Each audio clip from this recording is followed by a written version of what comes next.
Hello and welcome to our special program Behind the Scene China Film 2025. Today, we're here to kick back, look back, and talk about what really stood out in Chinese cinema this year from all the perspectives of journalists who've been following it up close. I'm Min Rui, and I've written a dozen of film reviews over the past year. Joining me today here are two people who've practically lived in the movie theaters, film festivals, and press screenings throughout this year. And could you tell us a little bit about who you are, Xiaofei and Mohan, to the audiences? Hello everyone, I'm Xiaofei. I'm a huge movie fan. I have been going to Chinese film festivals as both a reporter and a fan. I have been to most of the film festivals in China, like the Beijing, Shanghai, Hong Kong, Changchun, Pingyao, and so on. Wow, that's big and small, the festivals across China, all across China. He is the pro, apparently. And for me, my name is Liu Mohan. I am longtime friends with Min Rui and Xiaofei, and I'm also a reporter here at CGTN covering a lot of cultural events and some film festivals where I interviewed filmmakers from all over the world, and I'm definitely going to share more about that later on. And also, like Xiaofei, I'm a true movie fan myself. Wow, big names during the festivals and interviews. Wow, that sounds very fascinating experiences. And I'm really glad to have you both with me today. And here comes my first question to kick this program start. How many films have you seen this year, and what movie stood out the most to you? Hudson Wild in pursuit of suspect. 开车，收你们来了。好啊。现在你就是荔枝屎了。这饼太大了，我吃不下。这照片不能再洗了，洗了就是痕迹。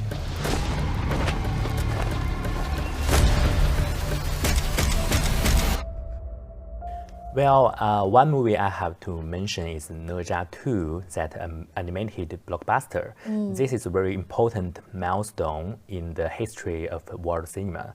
In recent years, China has actually produced a lot of great animated films like哪吒, I'm What I Am, Chang'an.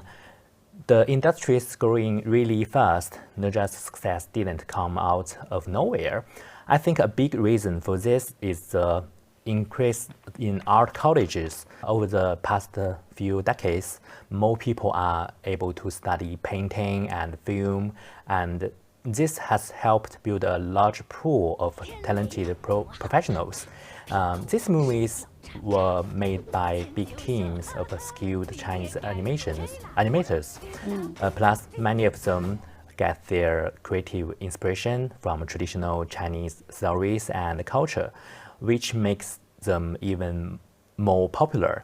The growth of art education has really played a huge part in the rise of Chinese animation today.哪吒is currently #1 in the box office chart of 2025. And I recall when I watched this film, in the ending part, when the credits roll up, there were like more than 100 companies listed in the credits, which actually surprised me a lot because the system behind the movie actually is kind of a technological step up. Compared with the other movies, and also we can definitely see a growth of the technology used in the movie in the sector. I think when we talk about the films that stood out in the whole year of 2025,哪吒is definitely the one we all have to mention, right? It has such a massive success. In China, it's top 1, but in the global box office record, it's listed at number 5, I think, in terms of the general box office. All-time global box office chart. Yes. Yeah. Quite phenomenal. Yes. And the massive success of哪吒actually boosted audiences' interest in animated film in general.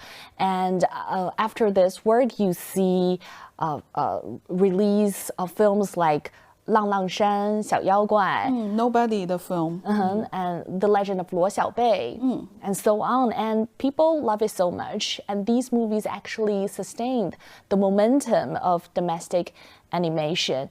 And these works all lived up to audience expectations and further strengthened market confidence. Definitely. The animation sector is not only booming in the Chinese market, but also global-wise. There are a lot of the animated film stood out this year, not only哪吒, but also Minecraft, and also Nobody, as you just mentioned. We'll have more to share later in this program, so stay with us. And coming to my next question, so what is your select and what movie stood out to you this year? Oh, yeah. The movie I pick is Operation Halo, which is called the 蛟龙行动 in Chinese. And why is that? I have to bring you a whole story of my visit to Qingdao this August. So I was there for a work assignment, but when I visited the place, I had no idea that China has a Hollywood level film production base. And it is truly worthy of the name, the Oriental Metropolis of films. And there are 40 state-of-the-art sound stages in the whole complex, and plus one Asia's largest single soundstage spanning 10,000 square meters and one underwater shooting facilities. And the whole complex is about the size of 500 soccer fields. Wow. So you can imagine how stunned I am walking into the complex, right? And back in 2017, when the whole complex wasn't completed, they were already hosting the production of films like Wandering Earth, which is a box office success. And later on, it also hosted the production of films such as The Creation of Gods, 封神, Moon Man, 独行月球, and also Operation Halo. So all of these works are born from this very place. So this integrated film complex, blending cutting-edge technology with a complete industrial ecosystem, has truly become the cradle and dream factory of Chinese sci-fi cinema. And during my visit, most of the sound stages were occupied by ongoing productions. And the only one I had the chance to enter was the immersive set for Operation Halo. Actually, I was there, Xiaofei was there. We were both blown away the minute we stepped into it because it's a submarine and it's almost like one-to-one recreation of a real submarine. Wow. I was blown away by the attention to the detail. And you know, Operation Halo, the most intense fight scenes, chases, hand-to-hand combats, all the exciting things you see on the cinema are shot in this authentic submarine in the production base, right? Wow. Was it under the water? No, it's not, but it's built on the surface of the water. Oh. And actually, you walk into the compound, you see the docking area, and you see the missile and torpedo display areas, and it's everything so real. And you could only imagine when an actor or actress standing in those places, he's able to get into the character so quickly and connect with the environment so instantly. Wow. That was awesome. It was quite an immersive experience for you. Yeah. And also I should add, I toured this place alongside renowned Hong Kong director Stanley Tong. Tang Jili. Yeah, you all know him, right? Yes. He's very experienced actor and director in Chinese cinema. He's actually the first Chinese director to bring his work Rumble in the Bronx to Hollywood in the 1990s. With Jackie Chan? Jackie Chan. Yeah, so he's really the pioneer. So, and everybody knows he's a Kung Fu star, right? He began as a Kung Fu star. So when we were in the submarine, he also showed me how he made choreography for action moves. He's in his 60s, but he's still very quick, and he's still very energetic. And I was also once his Stanley Tang selected actress. Yeah, Nice. Very professional. I was approved by Stanley Tang. I'm very proud. So together we made a thriller spy scenario set in the submarine, and my conversation with him also made me realize how Chinese cinema has gone from the very early stage till now, which is being recognized by the whole world, which is truly amazing.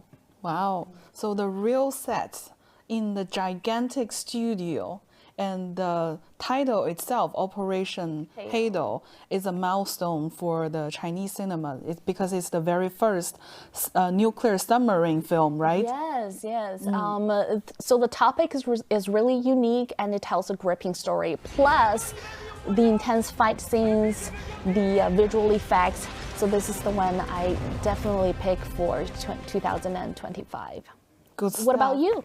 Well, my pick is actually a history title called Dead to Rights. It's a movie tells us the story of the Nanjing massacre, and the plot itself is based on real stories. Actually, not only this film, there were a slew of movies about the wartime, because this year we're marking the 80th anniversary of the victory of Chinese People's War of Resistance against Japanese aggression, and also the World War II. So this year is a big year for this type of movie to come out. We've got the Dongji Rescue, 731, which is also known internationally as Evil Unbound, and also the recent released movie called Ge Zhi Tang. They were all about this part of the history. There was one line from the movie Dead to Rights actually resonates with me a lot, which is it says, "Photographs may fade, but history does not." So for me, forgetting this part of the history isn't just erased. It's a second massacre to Nanjing and the people who died at the wars. So this type of movie actually this year resonates with a lot of the Chinese audiences, because it renewed the collective memory of that special time. I think this year is truly a special time, and the cinema reminds us to remember the history and cherish peace. And it's also a great case showing that movie isn't just about entertaining, it's also about educating and telling people how you think of this world and your understanding of this Yes, world. and not to forget about the past. So this is also going to reshape how the youth to view the world in the future. Definitely. And these are very heavy conversations, but they remind us why cinema matters, not only for entertainment, but also for dialogues from the past to present. And speaking of dialogues, 2025 were not just about film screenings and box office records. It's also a big year for movie festivals in China. So since Xiaofei, you have been to most of the film festivals in China, I want to ask you and Mo Han, what's your experiences, what you have learned from the festivals, your experiences? Yeah. First of all, I will show my film festival bag here. Wow. Yeah, I have lots of bags from the film Wow. festival. Let me see. Yeah. This is This from one, Beijing International Film Festival. Yeah, Oh. here have the festival name, Beijing, and this one is Shanghai International Film Festival, and I this love one the color. it's colorful. This one is very colorful. It's Hainan Island International Film Festival. Yes. And I also have Very my poetic. tickets from the film festival. Yeah. Wow. Every year I will go to the film festival to watch some movies. That's your gold mine. Yeah. It's very Show the interesting camera. thing. This is his collection for like maybe in the past 10 years, right? Maybe All 5 the- years. All the How many years tickets. have you been to the film festivals? How many years? How many years? I, Maybe 10 years maybe. more than 10 years, a little. Yeah. I see some domestic films and also some artistic films, pop fiction, because, in a lot of film festivals, you see there's a screening section dedicated to those very classic movies of all time, right? Yeah, so it's a platform for not only showcasing Chinese blockbusters and also new titles, but also it's a chance for a lot of Chinese film goers to watch non-released international titles as well. I just came back from Hainan Island International Film Festival, and there I conducted some reports and some interviews, and the most memorable one was the conversation I had with Marco Muller. So he's really the pivotal figure in bringing Chinese cinema to our Western audiences. So I had a conversation with him, I interviewed him, and he spoke about the enthusiasm he felt during the festival. Every screening he went to, the cinema was packed with audiences, young audiences especially. And I was in some of the screenings, and I do see a lot of people, raising questions, raising hands, asking questions during Q&A sections, and they also have a lot of film posters waiting to be signed by foreign filmmakers. It's truly a unique experience you could only find in film festivals, right? And Marco Muller also spoke highly of Chinese filmmakers' unique aesthetics and sensibilities, and he revealed some of the very good works that has been nominated or won award at many international film festivals like Cannes, Venice, Berlin Film Festival. You do see a lot of great Chinese works this year. I also interviewed some of the filmmakers from Southeast Asia, particularly Thailand, because this year marks the 50th anniversary of diplomatic relations between China and Thailand. So there is also a special screening dedicated to Thai films. And I don't know about you guys, your knowledge of Thai films in general. Bad Genius, 天才相手. Yeah, very popular. There are quite a lot of popular films of Thai films in Chinese film market, right? Definitely. There are also Thai producers and also set producers. They were at the Beijing International Film Festival, encouraging Chinese filmmakers to go over to Thailand to film because they provide the set and the technical solutions for them. They actually give us previous examples such as Wusha 3, and they were encouraging more Chinese filmmakers to go there. And also they were in the hope to bring more Chinese tourists to Thailand as well. Wow. So we do see a lot of cross-cultural exchanges between China and different countries. And you mentioned Thailand film producers. I talked to a few of them, and a lot of them are seeking investment from Chinese people to, invest in their movie. They talked about having a blockbuster film that is going to be shot in Thailand next year. So they're seeking cooperation opportunities and investments from China side. Fantastic stuff.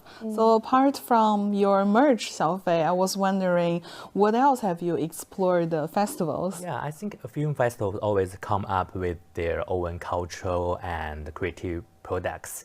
Local cities also use these events to promote cultural tourism.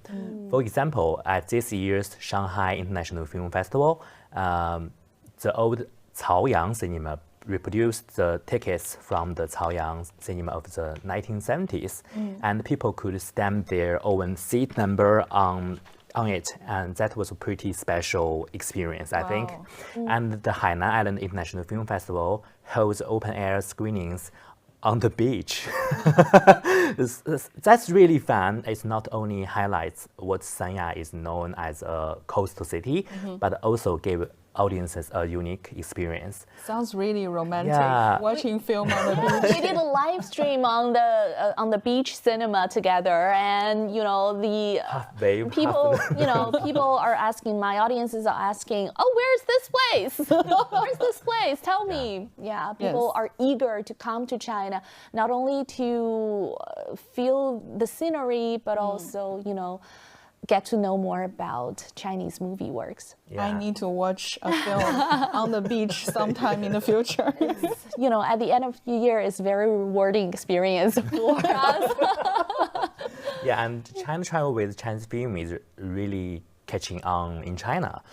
People love visiting movie locations, like how Naja boosted tourism in several cities after it became Like hit. Shanxi, Yeah. Shanxi. Tianjin and Sichuan. Tangguan, Yes. places like that. What about you? Well, I met with a French distributor at the Beijing International Film Festival. His name is Boris Punet, and he actually blown my mind because I asked him whether there were some difficulties for foreign audiences to understand the Chinese culture, especially for the film Ne Zha 2. He said the European audiences are quite familiar with Asian animation, so they're very used to watching that. So they're also expecting more Chinese animation movies to go abroad. And I asked also about the subtitles and the dubbing processes. He actually encouraged more Chinese filmmakers and creators to upfront the post-production period when it comes to dubbing and subbing, so that the Chinese titles can be distributed simultaneously internationally. That is great to hear. Yeah, I think it's a very good suggestion from a foreign distributor to Chinese movie makers when it comes to if they want to explore the global market and how they can success in it. I think in the end, what really matters is whether you have a good story or not, and whether you have the technique to bring life to this story you're trying to tell, and to make people believe it and to make people love it. And Ne Zha is a great example. Yeah. The production level actually helps to explore, because we all value good movies, not in China. It's a universal thing. And it's such a great thing that for movie festivals to connect everybody together, from foreign distributors to Chinese filmmakers and film lovers and audiences all together on the same platform. And now I actually have another bigger question to both of you. Is Chinese audience changing their taste? Because this year we've seen big blockbusters like Ne Zha and also other movies in different genres. So it's kind of different from previous years. What do you think about this?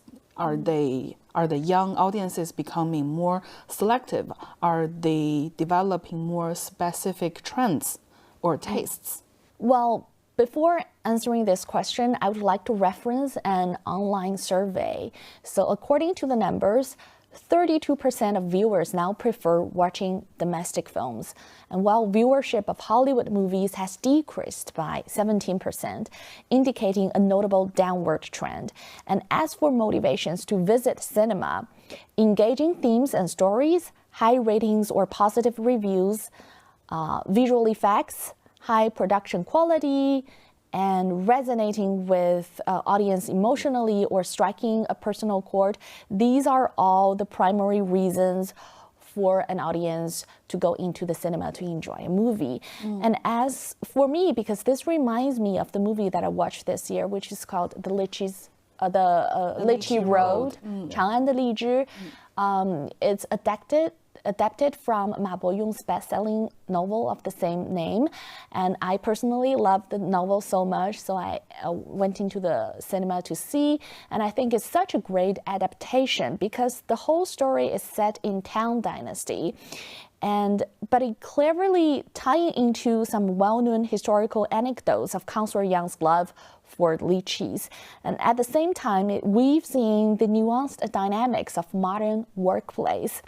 Whether you are a newcomer or a seasoned professional at a workplace, you will definitely feel resonated with the characters and their choices, right? So the plot itself travels us back to the Tang Dynasty, but the story itself kind of reflects the modern life, right? Yeah. It's both old, but it's both new. You don't have to understand too much about the background information, how Tang Dynasty works, what does the society look like in Tang Dynasty. But if only you have job experience in the work field, you will understand what it's talking about. It's all about how you communicate with your superior, with your colleagues in difficult times, right? Actually, I also noticed something from the Lychee Road movie. It not only has the movie, it also have like a whole ecosystem of cultural products like the TV series and like the stage play, which is quite new for me to learn. And how about you, Xiaofei? In my opinion, the Chinese film market is huge, which means there is room for all kinds of movie here, as long as they are well produced. Take this year's F1 the movie, for example. Even as a racing film, it did really well at the box office in China.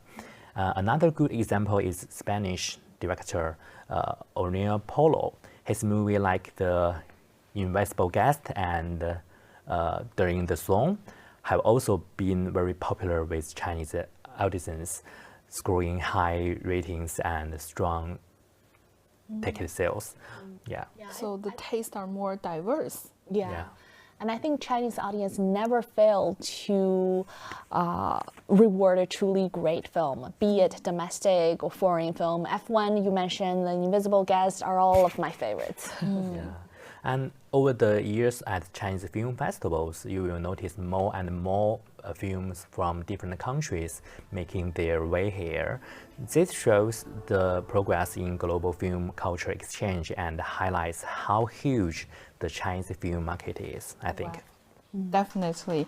And following up, this is that not only Chinese film market has room for big blockbusters like哪吒animation film, it also have room for internationally produced animation titles such as Zootopia, which is I want to talk about. The world Zootopia creates is actually a utopia for animals, but this actually is very similar to the big cities in China, such as Beijing, Shanghai, and Shenzhen. They're very fast-paced, and animals, big or small, they can find their position and live their life there and have a strong connection to the city. Despite the complaints of 内卷, which a lot of the internet users are saying nowadays, we still believe hard working as a pathway to success. It's the same with the movie character Judy Hopps.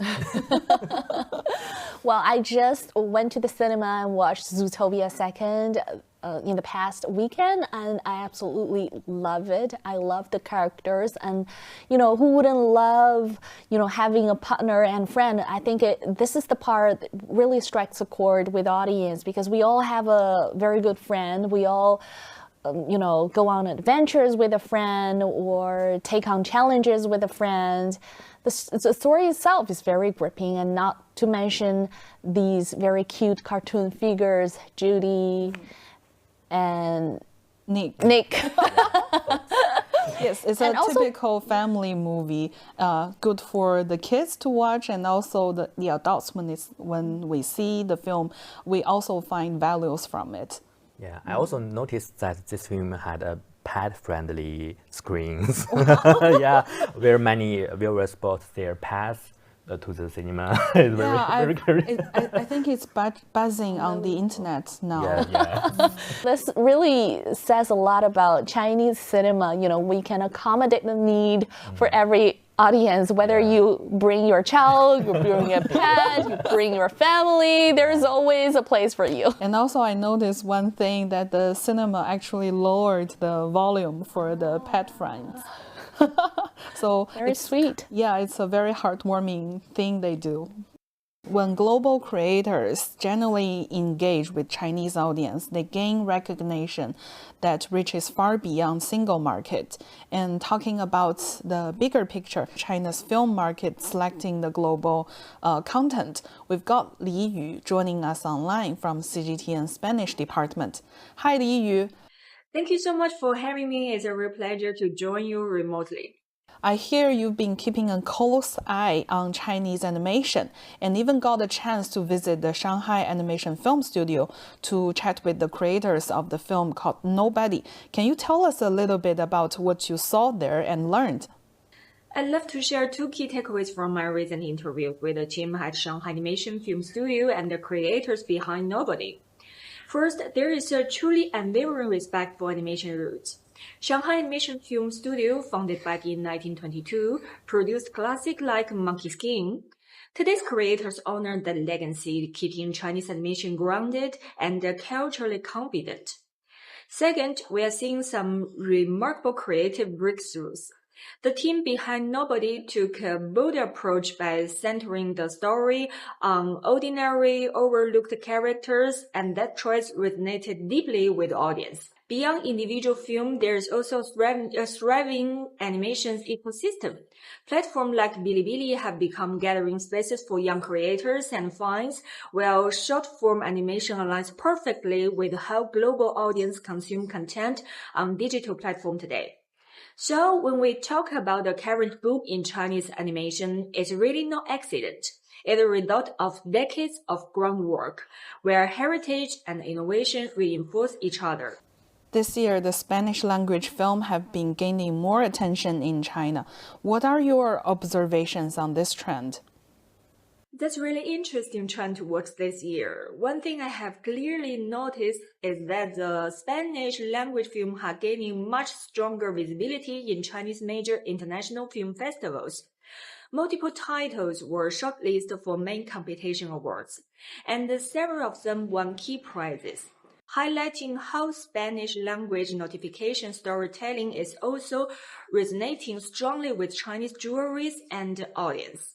So overall, I have to say this year marks a moment when Spanish language films are moving from the emergence towards mainstream critical recognition in China, which is a very positive sign for future culture and the cinematic exchange.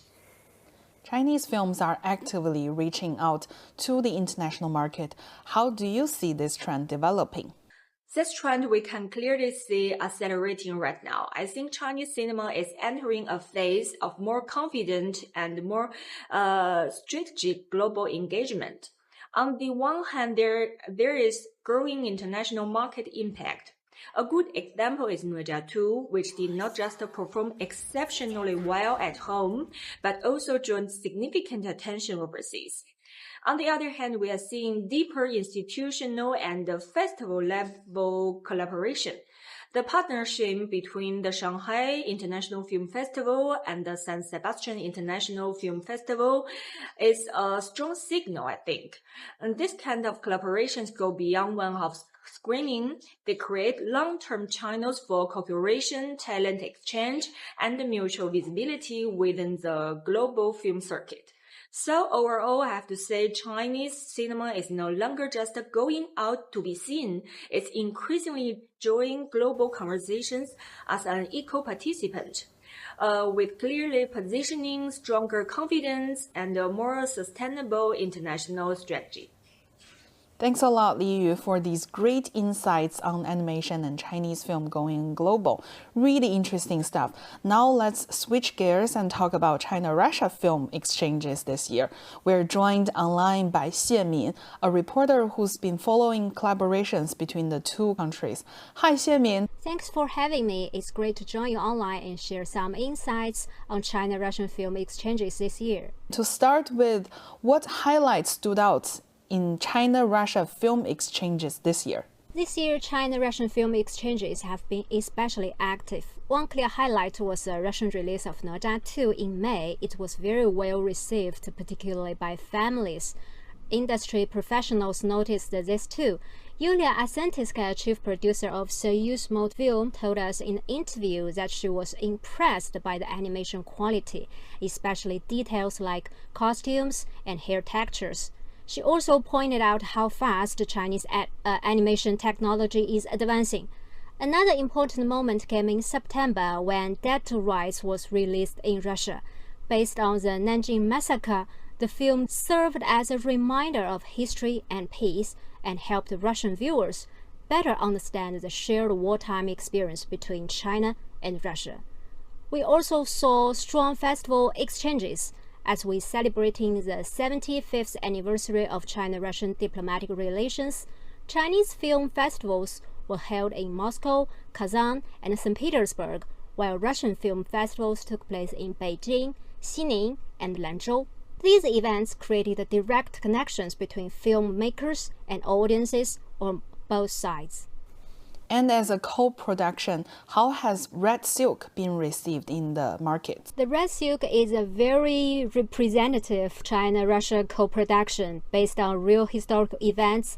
The film tells us a story of Chinese and Soviet agents working together in 1927 to protect a crucial document. It was filmed in both China and Russia with crews from both sides closely involved throughout the entire production. In terms of market performance, the response has been encouraging. In Russia, the film earned nearly 700 million rubles, which is about $8 million. It later premiered in China as part of events making the 75th anniversary of China-Russian diplomatic relations and the 80th anniversary of victory in World War II, and continued to receive positive feedback from both countries. More importantly, Red Silk has strengthened confidence in the China-Russia co-production model. Industry insiders see it as a proof that such collaborations can be both meaningful and commercial viable, helping films connect audiences and succeed in the market. Thanks so much, Xianmin, for giving us a close-up review on China-Russia collaborations. Back in the studio with Xiaofei and Mohan, as this program coming to an end, we decided to have a fun segment for each of us to recommend a film in this year. So what is your take? You first. I'd like to recommend a new film called Shanghai Wanton. It's a warm story about family, neighbors, and those small acts of kindness in daily life. It really shows how food can bring people together and feel hearts. In this movie, you can really feel the warmth, the sense of a community, and the real emotions. It's not a big action blockbuster, but it's full of heart and feels so real. If you want to see a movie that's warm, full of heart, and shows a real Chinese feeling, you should see it. Is this film in Shanghai dialect? Yeah. Wow.